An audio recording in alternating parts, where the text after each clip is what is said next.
Bwana, mambo vipi mtazamaji wa Bugani TV? Karibu sana tuzungumze habari za michezo, lakini pia kubwa zaidi ni kuhusiana na michezo, na tunafahamu taarifa ni nyingi kweli kweli. Kipindi hichi ambacho tunasubiri mchezo wa tarehe 15 kati ya Simba na Yanga, kwa maana dabi ya Kariakoo tarehe 15 bwana, maneno yamekuwa ni mengi kweli kweli kwa upande wa timu zote mbili, kwa maana kwa upande wa Simba lakini pia kwa upande wa Young Africans nao wamekuwa kizungumza yao, lakini pia kwa upande wa wahusika ambao ndio wanasimamia mpira wetu kwa maana ya bodi ya ligi pamoja na TFF pia nao wanaendelea kutoa matamko, lakini pia wanaendelea kusisitiza kwamba mchezo uko vizuri na maandalizi yanakwenda vizuri. Sasa nipo hapa na Mwayombo, tutazungumzia mchezo huo, lakini pia tutazungumza juu ya kile ambacho mashabiki na wapenzi wa vilabu hivi viwili wanaendelea kuzungumza kuelekea katika mchezo husika. Wakati huo pia tutaangazia kwa upande wa timu ya taifa ya Tanzania ambayo ipo kule nchini Afrika Kusini ikijiandaa na mchezo wa kirafiki dhidi ya Bafana lakini pia inajiandaa na michezo miwili ya Kosafa dhidi ya Eswatini pamoja na Madagascar. Kuna nini huko? Lakini pia usajili. Bwana, tunafahamu kwamba kwenye usajili kila siku mambo yanazuka mengi kweli kweli. Simba wanahusishwa na nani, lakini pia Yanga wanahusishwa na nani ambaye anaondoka kati yao, lakini pia jina la mchezaji ambaye hakauki kwenye vinywa vya wapenzi na mashabiki wa soka hapa nchini kwa maana ya Faisal Salum Abdallah Feitoto, mcheza mali ya Azam FC pale. Yeye kila siku kila uchwao anazungumzwa kwa ukubwa kwenye dirisha la usajili. Bwana Mwayombo, mambo vipi? Fresh kijana. Shwari. Fresh. Na kofia yako mambo anasemaje? Unaipenda? Nimeikubali. Umeikubali? Nimeikubali. Alinipa Cosma. Alikupa Cosma mjomba? Mjomba Cosma alinipa. Sawa bwana. Bwana, mambo vipi lakini umeamkaje leo? Mimi niko poa kabisa. Mambo yanaenda vizuri. Tunacheza tuchezi. Tunacheza Sawa bwana, huyo ni Mwayombo akisema hivyo. Yeye anasema tunacheza. Sasa yeye yuko upande gani mimi sijui, lakini anasema tunacheza. Sasa kwa upande wa mashabiki wa Yanga, wao wanasema kwamba wana mechi mbili tu zilizosalia. Na jana tulimsikiliza meneja habari na mawasiliano wa klabu yao kwa maana Ali Shaabani Kamwe akizungumza akisema kwamba wao wanajiandaa na mchezo dhidi ya Tanzania Prisons, mchezo wa tarehe 18 kule kwenye uwanja wa kumbukumbu ya Sokoine jijini Mbeya. Sasa Mwayombo, bwana, hii dabi imekuwa ikizungumzwa kwa ukubwa sana. Sababu ni kwamba ilikuwa ni mechi ya kiporo kwa sababu iliahirishwa, au imezungumzwa kwa ukubwa huu kwa sababu gani? Unajua imezungumzwa kwa ukubwa kwa sababu ya matukio yaliyotokea kwanza. Simba kugomea ule mchezo wa kwanza. Umeona? Lakini baada ya hapo tukaona Yanga nao wakasema hatuchezi. Yanga nao wakajibu hatuchezi. Kwa hiyo kama unakumbuka vizuri, yes, hii scenario mpaka inafika hapa kwenye ile barua ya kwanza ambayo Simba waliandika kipindi kile usiku mnene ile. Usiku mnene ilikuwa saa 7 na dakika kama 50 hivi. Simba walisema mchezo wao hawachezi, lakini hawakusema mchezo uzuiwe. Okay. Umeona? Yes. Lakini wenye mamlaka baada ya kuona bodi ya ligi na maanisha baada ya kuona sababu za Simba zina mantiki, ndio wakapiga kalenda ule mchezo. Ndio. Na ndio maana katika watu ambao walikuwa watulivu sana. Yes, na pia nimekuwa wakiingia kifua timu ya ama bodi ya ligi ni mimi hapa. Okay. Mimi naamini bodi ya ligi walikuwa sahihi kupiga kalenda ule mchezo. Walikuwa sahihi kwa 100%. Okay. Yes, kupiga kalenda ule mchezo kwa sababu wao ni wenye mamlaka. Waliona kuna kila sababu ya kusimamisha ule mchezo. Ndio. Na Simba baada ya kulalamika walikaa kimya, wanasubiri tarehe mpya. Hicho tu ndo walichofanya. Lakini Yanga wamekuwa wakijitetea sana. Walikuwa wanaandika maandiko mara kwa mara. Maandiko kama yote. Unajua mimi hii issue. Kama Yanga watakubali kucheza. Amini nakwambia. Uongozi wa Yanga utakuwa umeingia matatani na mashabiki wao. Hawatakuja kuamini tena. Kwamba kama Yanga wakikubali kucheza mechi tarehe 15, si wamesema wachezi, msimamo wao tucheze na wameandika kwamba wana mechi mbili zinasalia za ligi. Na wamesema wana mechi mbili. Hii mechi Yanga wakikubali kucheza, wanaenda viongozi wanajivua nguo mchana kweupe mbele ya mashabiki wao. Yaani sio mashabiki wao tu, na wadau wa soka wote. Okay. Al Ahly alisema hatuchezi na hakucheza kweli. Zamalek msimu uliopita alisema hatuchezi hii mechi sababu moja na hakucheza. Kuna Yanga kama wana msimamo kweli, inakuwa hii mechi wasicheze. wanasema hawachezi. Yaani mimi sitashangaa kicheza. Mimi nazijua hizi timu bwana. Simba na Yanga. Hawachezi kubadilika bwana. Sasa wao jana meneja habari na mawasiliano wa klabu yao kwa maana Ali Shaban Kamwe wakati wa mazoezi ambao alifanyika pale kwenye uwanja wa KMC Complex alisema kwamba wao wanajiandaa na michezo yao miwili iliyosalia ya ligi, ikiwemo pia mchezo dhidi ya Tanzania Prisons tarehe 18 lakini pia mchezo wa tarehe 22 dhidi ya Dodoma Jiji. Sasa akasema wao walishaweka wazi kwamba mchezo wa tarehe 15 hautakuwepo kwenye kalenda yao. Alizungumza hivyo Ali Shaban Kamwe. Lakini Mwayombo unasema kwamba hautoshangaa ukiwaona Yanga wakicheza. Kwani hauamini juu ya kile ambacho amekizungumza Ali Shaban Kamwe kwa niaba ya klabu? Au ni maneno tu? Unajua kwa nini nakwambia hivi? Mimi Yanga kwenye propaganda hapo vizuri sana. Propaganda. Na inawezekana wanaweza kama wanazungumza hivi tu tucheze ili Simba wajisahau afu mwisho wa siku waone uwanjani. Simba wakawa wanajua bana wa jamaa waje wanaenda uwanjani linapigwa mnyama na kufa. Okay. Zinaweka janja hizi. Ndio inawezekana wakawa wanatumia mbinu hiyo. Yaani kama Yanga wanamaanisha ndio wasicheze hii mechi. Amini nakwambia wakicheza wanajivua nguo kuanzia mashabiki hadi viongozi. Na hasa kwa viongozi. Amini nakwambia imani yao kwa mashabiki itapungua. Itashuka. Vibaya mno kwa sababu mashabiki walikuwa wanaamini timu yao imeonewa. Wameambiwa na mashabiki na viongozi kwamba bana tumeonewa, tunataka alama 3, kanuni hazijafuatwa, hii mechi haipo. Alafu leo hii kiongozi huyo yeye amebana sisi tunacheza. I say wataanza kujumlisha picha hapa. Tushaikwenda kasi na kesi ya Morrison tukashindwa, tushaikwenda sehemu fulani na kesi fulani tukashindwa, sababu ni hawa viongozi. Amini nakwambia. Tushaikuwa na mkataba na Yusuf Kagoma. Tushaikuwa na mkataba na Yusuf Kagoma tukashindwa tena. Hii itakuwa inawaharibia viongozi wa Yanga. Yaani mimi ili Yanga waonekane wako smart pia kusaidia mpira wa Tanzania. Kama wameamua tucheze wasicheze. Lakini Yanga wasipocheza maana yake Simba bingwa. Yes, kwa sababu atapewa pointi 3 zile. Atapewa pointi 3 na magoli 3. Atatakiwa ashinde mechi zake 2 zilizobakia. Ukiangalia hivi sasa kabla ya mchezo huu mwenye nafasi kubwa ya kuwa bingwa ni Yanga. Yes, kwa sababu Yanga ana faida ya alama 1. Simba ile achukua ubingwa inabidi amfunge Yanga. Yes. Hamna option nyingine. Yanga anahitaji sare kwenye mchezo na Yanga sare anaweza kuipata dhidi ya Simba. Anaweza kuipata. Akikaza uzi anaweza kuipata. Hii ni football. Yes. Umeona? Kwa hiyo ndio maana narudia tena kukuambia njia ya Yanga kuwa salama kwenye hii mechi. Yaani kama wamesema msimamo wao wacheze, wasicheze. Lakini sije katokea kesho kuto, siju kesho wazee wamekaa tena nasema jamani tumefikiria sana, wametuomba. Watakuja na sababu za sababu tumeona mai wetu ametukimbia kule kwenye michuano ya nani tulikuwa tunamtaka kule kwenye CRDB. Sasa tunataka tumfuate. Tukacheze mechi. Yaani watakuwa wamejivua wote wale waliokuwa wanaongea pale Jangwani, yaani hamna mtu atakayewaamini tena. Wataonekana ni hopeless. Yaani wataonekana ni watu ambao hawana msimamo. Okay. Kwa mimi nataka kuwaona, nataka kuona kipimo na uvumilivu wa Yanga wakati huu. Kipimo na uvumilivu wa Yanga. Wakikubali kucheza tu. Huu ni mtego. Wamejivua mimi nakwambia. Wewe ndio unavyoamini hivyo. Sasa Mwayombo, hapo umesema kwamba kama Yanga wamechagua njia hii kwamba hawachezi, ina maana washikilie msimamo wao, lakini pia ukasema neno ambalo nimelisikia umesema kwamba watakuwa pia wameusaidia mpira wa Tanzania. Kivipi? Watakuwa wameusaidia mpira wa Tanzania yasitokea matukio tena. Yatakuwa hayajirudi. Sio wataadhibiwa, wakiadhibiwa watu wengine hawatafanya hivyo. Watu wengine hawatafanya makosa, hawataigomea bodi. Kwa sababu ukiangalia kwenye hii scenario Yanga anahusika moja kwa moja tangu mwanzo. Ule mchezo wa kwanza umeahirishwa kwa sababu yake. Okay. Yes. Sio watu wanasema mabouncer. Wanao na Yanga na Simba waliandika ile barua, wakaiposti pale pop. Hawaje kuandika chochote tena kuhusu ile mechi wala kuizungumzia ile mechi. Kimya. Yes. Na walisema ushahidi wanao. Lakini hao ambao wanaamini wana haki ndio wamekuwa wanalalamika kila siku, wameita press nyingi tumeziona. Wanaposti mara kwa mara kuhusu ile mechi. Yanga wameweseka sana. Wamezungumza sana. Sasa kama kweli wana msimamo Yanga, wana power, wanataka wasicheze tarehe 15. Ili tuone TFF watawanyang'anya point 3 ama watawanyang'anya bodi ya ligi.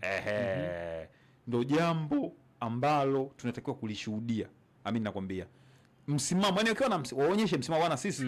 Tumesema hii mechi kwetu haipo. Kwa sababu hizi kelele zimeonekana hadi bungeni hatuchezi, waziri anaongea ndio hatuchezi. Sasa ni kweli ya mchezi. Msicheze. Siku ifike msije. Uwanjani wasiende. Siku ifike bwana, labda wanafanya mazoezi AVIC, wamejivunja au wamewapa wachezaji wao mapumziko. Wamewapa wachezaji wao mapumziko, siku ipite. Baada ya hapo tusikie TFF wanasema nini. Okay. Baada ya hapo ikizaliwa kitu kipya, mimi naamini baada ya hapo sasa mpira wa Tanzania ujanja utakuwa umeondoka. Yes, unajua hizi Simba na Yanga hizi. Wanaamini sana nje ya uwanja. Hizi timu zinashinda sana nje ya uwanja. Yaani haziamini hata mbinu za makocha kuliko nje ya uwanja. Mipango ya nje ya uwanja Simba na Yanga wanaamini ni bora kuliko kufanya vema dimbani. Hichi kitu kinaiharibu ligi ya Tanzania. Okay. Mimi nina uhakika kabisa. Ikitokea Kenya wakafanya uwekezaji kwenye ligi yao, miaka 5 ijayo ligi ya Kenya itakuwa bora kuliko ligi ya Tanzania. Miaka 5 ijayo. Kwa sababu sisi tumetengeneza ligi ya Simba na Yanga. Sio ligi lakini ligi ya Kenya leo hii mimi na wewe tunavyozungumza, Polisi FC wanahitaji alama 2 wachukue ubingwa. Polisi ambao ni timu ambayo haijulikani kabisa.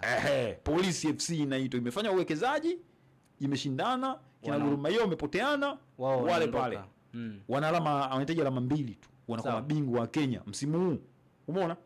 Sasa wao wana Polisi manake wana Sofapaka, wana KCB, wana Bandari, wana Leopard, wasio matimu gani mingi makubwa yale. Wakawekezwa pale, yani mfano kama Azam TV pesa alizowekeza Bongo, akaanza kuziwekeza pale. Amini nakwambia jamaa watakuwa na bonge ya ligi na itakuwa inauza. Kwa sababu gani? Wametengeneza ligi ya kushindana. Sisi tumetengeneza ligi ya Simba na Yanga, ligi ambayo Simba na Yanga wanajua na Mungu mtu. Simba na Yanga wao ndo wanaamua bwana. Wanajiona wakubwa kuliko bodi ya ligi. Wanajiona wakubwa kuliko bodi ya ligi, na huu kubwa anapewa na nani? Kuna watu hapo mjengoni pia wanachangia. Yaani unakuta okay. Yaani unajua unapozungumzia Simba na Yanga, awe mchungaji, awe shehe, awe mbunge, awe nani, awe mbunge, awe mkurugenzi gani? Kwenye Simba na Yanga atakuwa mnazi. Yaani shabiki huyo mwambie bwana Manchester mbovu, ina tatizo 1 2 3. Hataki kuelewa. Atakuelewa unamwambia bwana Arsenal wanahitaji labda umwambie bwana Arsenal bwana, unajua Arsenal hawana striker. Afu Arsenal hawana mchezaji mkongwe, msimu huu hawezi kuchukua ubingwa. Anakubali. Atakubali, atakwambia wewe ni shabiki wa Arsenal, atakubali. Lakini hapo mwambie bwana hii Simba hii ina tatizo 1 2 3. Kwa hiyo hawezi kuchukua ubingwa. Wewe Yanga wewe. Umeona? Sasa kwa nini kwenye Simba na Yanga anakataa? Kwa sababu tuna siasa za mpira hapa kwetu. Tunaongea sana. Mpira wa Tanzania tunaongea sana kuliko vitendo. Yes. Yaani Afrika nzima inajua sisi tunaongea sana. Yaani tumeweka maneno mengi sana na kuwaaminisha watu hizi timu zitaki kufungwa. Sawa sawa. Yes, leo hii Tabora ama Singida ama Coast akitoa sare na Simba ni kesi. Akifunga Yanga ni kesi. Watu kama adui. Yes, watu wanaona kama adui. Mpira wa Tanzania una siasa nyingi. Hizi ndio zinasababisha tumefika hapa. Sawa. Bwana Yanga wao wanaendelea kushikilia kwamba hawachezi. Tunazidi kuwasikilizia wakati tukisubiria pia tarehe 15 ifike tuone je, hawatocheza kweli au kabla ya tarehe 15 watakuwa wamebadilisha maamuzi. Lakini Mwayombo hao wanaogopa. Unajua ya Simba viporo wanakula Simba viporo. Ulisema hapa kwamba Simba viporo, ukiwaambia hii mechi ni ya kiporo hawaachi. Hii mechi za viporo hizi wanakula hata kwa msaada wa refa. Sasa Mwayombo kuna ile tunasema kwamba Yanga wao wanasema kwamba pale kwenye bodi ya ligi pale baadhi ya watu wajiuzulu, kwa maana watu wawajibike. Na katika watu ambao wanawalenga wao ni mwenyekiti wa bodi ya ligi mzee Steven Mguto na CEO wa bodi ya ligi Almas Kasongo, lakini pia katibu mkuu wa TFF kwa maana Wilfred Kidau. Wao ndio wanaamini kwamba hao watu wakiondoka dabi inachezwa. Unaona kuna uwezekano wa viongozi hao wakubwa watatu kuondoka kwenye madaraka kabla tarehe 15? Hilo jambo linawezekana. Kwanza ikitokea utakuwa ni moja ya upumbavu ambao tumeufanya kwenye soka letu. Okay. Wale jamaa wamekaa pale ndio wamesababisha ligi imefika hapa. Umeona? Ile chini yao ile yote na maana wale wanategemeana. Sawa sawa. Yes. Mawazo ya huyu yanajumlishwa na huyu, yanachanganywa na huyu, tunaiona ligi imekuwa bora hivi. Afu leo hii wewe utoke huko na huko tu kwa sababu ya mechi moja ambayo wewe mwenyewe ndio ulichangia pia isichezwe. Wewe ndio mwenye makosa. Wewe ulianzisha makosa, afu anze kusema bwana mimi fulani na fulani simtaki. Mbona ile miaka ambayo walikuwa wanatawala walikuwa wanasema hawataki? Sio umechukua miaka 3 mfululizo ubingwa. Hata mwaka huu akichukua mara 4. Siku kwenye uongozi huo. Hiyo miaka. Haya, una imani na bodi. Mbona hizo mechi zingine wanacheza? Yaani Yanga wangekuwa na msimamo kwamba hawana imani na bodi, ilibidi hata zile mechi wasicheze.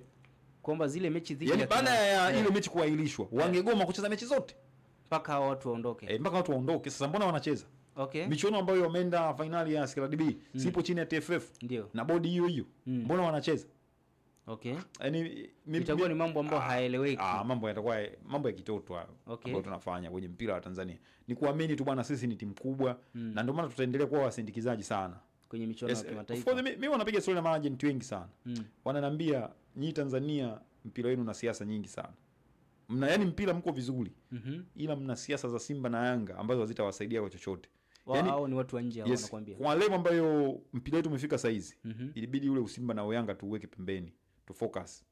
Ikitokea Azam yupo vizuri achukue ubingwa kama ilivyo Berkane. Unajua mimi nikwambie tu.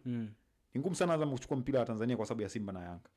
Azam ni ngumu kuchukua ubingwa kwa sababu ya Simba na Yanga. Lakini ukizungumzia ligi ya Morocco, ukiangalia ndani ya miaka 6 iliyopita, miaka 10 kuna mabingwa 6 tofauti. Mabingwa 6 tofauti. Sisi kwetu unakuta Berkane kachukua, Farabat kachukua, Raja kachukua, Wydad kachukua, Ali Ittihad Tenga kachukua, Fuse Rabat kachukua. 6 hao. 6. Ukirudi nyuma kidogo, Maghreb Fez kachukua. Umeona? Anakuwa wa 7 huyo. Ukisema ndio miaka 12. Kwa nini? Wametengeneza ligi ya kushindana, hawajatengeneza ligi ya Simba na Yanga. Na ndio maana leo Berkane anatoka huko alikotoka, anabeba ubingwa. Tanzania ni ngumu. Egypt pia inawezekana hiyo. Egypt yao tofauti sana na sisi. Piramidi hii msimu miwili angechukua ubingwa wa ligi. Msimu huu na ule uliopita. Ila anatengenezwa mazingira ya Al Ahly kuchukua kila msimu. Misimu yote miwili. Sawa sawa. Yaani hii misimu miwili.